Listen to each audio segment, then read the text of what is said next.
Você sabe que na matemática você tem os números ordinários, né? Quer dizer, primeiro, segundo, terceiro, fazem ordem, né? Então, na sua escala de valores, a sua escala de valores também é ordinária, né? Quer dizer, o que você valoriza em primeiro, segundo, terceiro, enfim. Isso até tem escolas econômicas que estudam isso. Quando você está... Eu já tive essa discussão no âmbito político em relação a esse governo, que explica também um pouco a mudança do que era 2019 para esse ano, que era o seguinte: uma coisa, quando começa, chama aqui Ministério Técnico, peraí, essa coisa também, vamos governar, não precisa ser tão ideológico e tal, mas o chamado núcleo ideológico, ou o chamado, enfim, núcleo político, dá o nome que quiser, eles são, evidentemente, muito sectários, muito radicais, e eles cobram 100%, 102% de lealdade. E na escala de prioridade, na escala ordinária de prioridades e valores dessas pessoas, a sua característica número 1, lá em cima, é lealdade. Entendeu? Claro que se você puder entregar, além de lealdade, você for uma pessoa inteligente, culta, que fale bem, que tenha dinheiro, que, sei lá, aí bota um monte, que seja intelectual, que, enfim, seja ou celebridade, ou que tenha nome, tipo Regina Duarte, sei lá, entendeu? Se você puder aportar outras coisas além da lealdade, é claro que é bem-vindo, eles não vão reclamar, mas desde que o primeiro ponto lá em cima é lealdade, entendeu? Então é nesse ponto, por exemplo, que quando coisas que aconteceram aí de algumas semanas para cá e que ajudam a reforçar esse ponto, quando foram testados em relação à lealdade Sérgio Moro, Regina Duarte e Paulo Guedes, eu quase falei Paulo Palestra, enfim, que são... Eu não conheço esse Paulo Guedes. Pois é, que são pessoas que tinham... por que eu estou falando de especificamente Sérgio Moro, Regina Duarte e Paulo Guedes? Porque são 3 pessoas que tinham uma história antes desse governo, que tinham uma biografia, que tinham uma vida profissional, um nome, uma história, que não é característica de todo mundo. A gente sabe que tem outras pessoas, até desse núcleo ideológico, que reavivaram o projeto Primeiro Emprego, né? Nunca tinham feito nada na vida e, de repente, estavam lá no Palácio do Planalto, abrindo e fechando porta, não sei o quê, e batendo no peito e tal, e até outro dia era estagiário de não sei quem, enfim. Mas... Então, assim, você teve esse, vamos dizer, esse programa Primeiro Emprego para algumas pessoas, mas outras pessoas, não muitas, mas algumas, tinham uma história e uma biografia antes desse governo. E legal, o Sérgio Moro foi escolhido por causa da sua biografia, foi. A Regina Duarte foi escolhida por causa da sua biografia, foi. O Paulo Guedes foi escolhido por causa da sua biografia, beleza.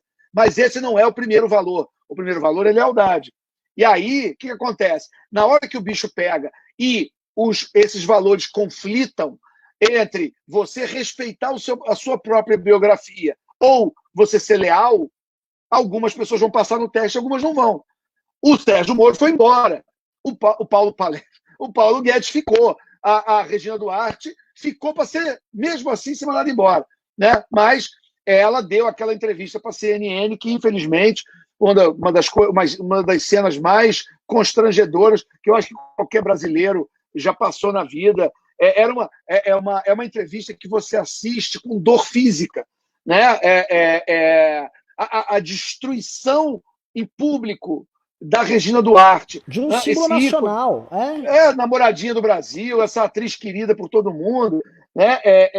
O que ela fez com ela, ninguém fez com ela. O que ela fez com ela naquela entrevista para a CNN, e que, aliás, é mérito da Daniela Lima, também foi muito firme na condução daquela entrevista. Teve aquele Daniel Adjuto, teve ainda era o Botino e tal, também tiveram uma boa participação, mas o destaque ali foi a Daniela Lima, evidentemente, foi muito bem.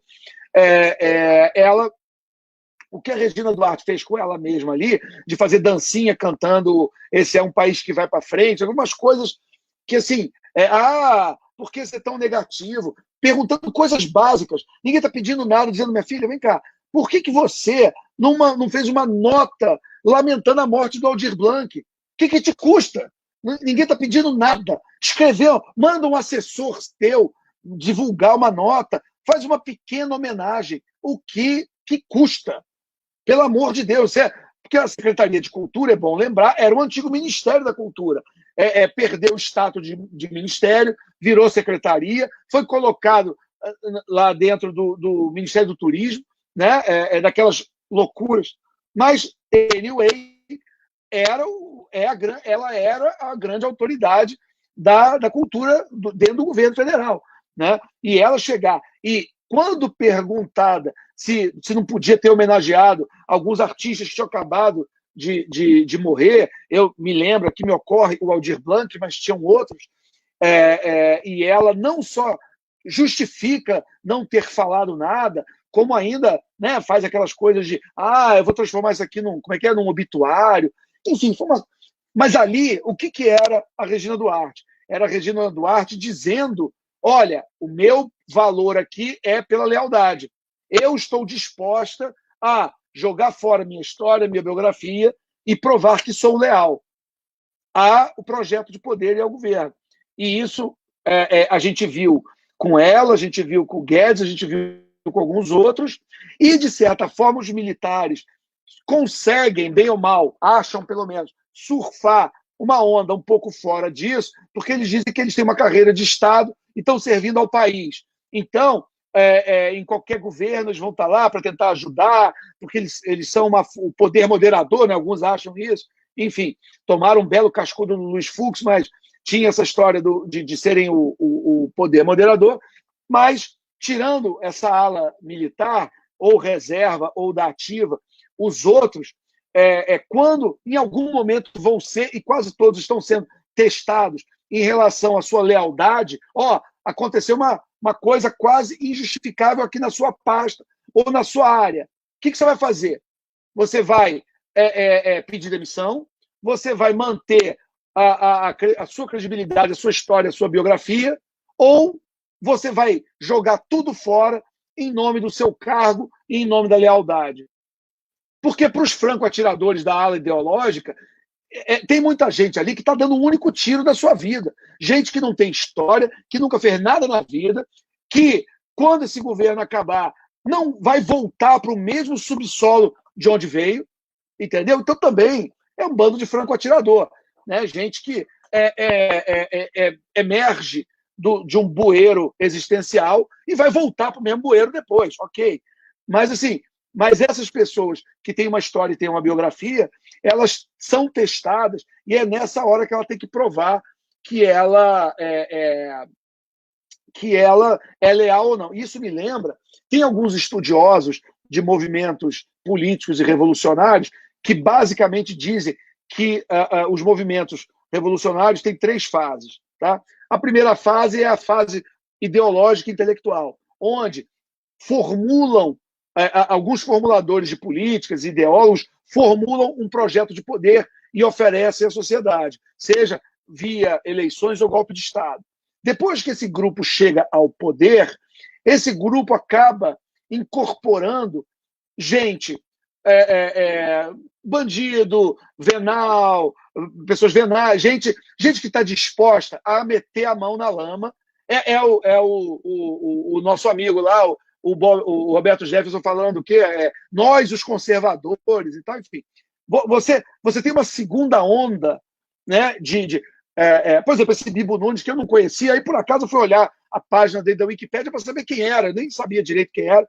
Aí era um radialista que apareceu no Rio Grande do Sul, no governo pedetista do Alceu Colares, entendeu? E agora é um conservador de chamar o Kim de comunista, entendeu? Enfim, então essas figuras são as figuras que estão entrando e ganhando proeminência e destaque. Ele tentou ser candidato, acho que umas 2 vezes pelo MDB, não conseguiu, e foi eleito naquela eleição doida de 2018, daquela tarrafa que foi jogada e trouxe de tudo em 2018.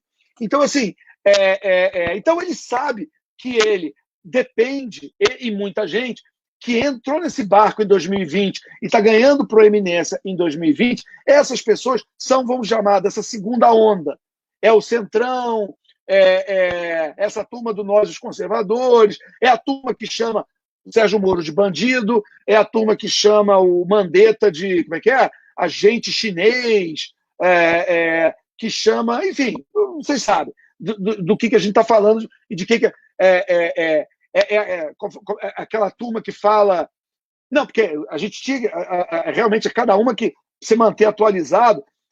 A Polícia Civil faz uma operação secreta para pegar o Queiroz, não conta para ninguém, mesmo dentro da polícia, para não vazar informação. Aí consegue pegar o Queiroz. Quando pega o Queiroz, aí vagabundo vai para a televisão e diz assim: está provado que o Bolsonaro não mexeu na PF. Aí você fala: meu Deus do céu, entendeu? Mas teve isso. Mas é um tipo de vagabundo que está entrando agora, que está entrando de semanas para cá, de meses para cá. Por quê?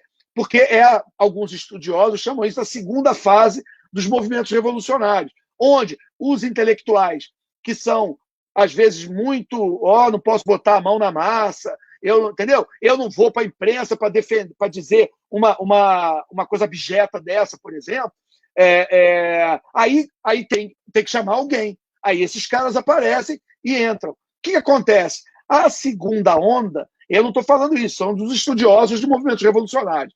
Essa segunda onda, o que ela faz? Ela mata o ímpeto dos ideológicos. Por quê? Porque o cara começa a entender aonde ele se meteu. Aquela pureza ideológica da fase 1, viemos salvar a civilização ocidental, viemos salvar as criancinhas dos pedófilos, sei lá, aquelas coisas todas. E esse pessoal, quando olha para o Centrão, quando olha para a turma que está entrando agora e que está mandando agora, fala: porra, peraí. E aí existe um movimento natural dessas pessoas da fase 1, que tinham proeminência e importância na fase 1, elas vão saindo ali do palco. E aí esse pessoal da fase 2 emerge. O que acontece com isso? O governo, o movimento revolucionário, muda de pele, muda de casca, vamos dizer assim. Vai para o fisiologismo, vai para a corrupção, vai para um monte de coisa para se manter no poder. Aí o que acontece? Como o tempo passa, vem uma nova geração de militantes e de eleitores, somente jovem, né? Jovem que adora ideologia, adora ir para a rua com ideais, não sei o quê. Esse jovem, ele já chega na política olhando o governo de turno já na fase 2. Ele já não olha e vê ideólogos puros, ele olha e vê o Centrão, ele olha e vê o Bibo Nunes, ele olha e vê o Roberto Jefferson, ele olha e vê outras pessoas. E aí o que acontece? Vem a fase 3, que é a última, que é a fase desse descontentamento geral, de um certo niilismo, aí quebra-quebra, a política acabou, são todos iguais, aí tem uma certa República de Weimar, vamos dizer assim, você tem um período de desassossego, de desconsolo, de revolta, e isso gera os elementos para uma troca de poder e a entrada de um governo, seja democrático ou um outro governo revolucionário. Então, assim, não sei se eu falei demais, mas tentando responder a tua pergunta, é um pouco que explica não só alguns desses movimentos, como explica por que que há um certo descontentamento ou falta de engajamento dos mais que se veem como puros e ideológicos, entendeu? Por exemplo, um cara como o Nando Moura, que é um cara que compra um projeto pelo que ele acredita, entendeu? O Nando Moura não podia durar muito tempo. Ele estava na campanha super ativo, estava lá, idealista e tal, não sei o quê, mas depois as coisas vão mudando, ele percebe e fala assim: olha só, eu acho que eu me enganei, não era o que eu estava defendendo, e ele vira uma chave. Né? E aí vão saindo os Nando Mouras e vão entrando quem? Vai entrando, por exemplo, esses Tonton Macutes aí virtuais que vão para televisão, para rádio, para tudo quanto é lugar, falar coisas que não dá nem para repetir nesse horário com criança na sala para defender governo, entendeu? Mas aí já é fase 2.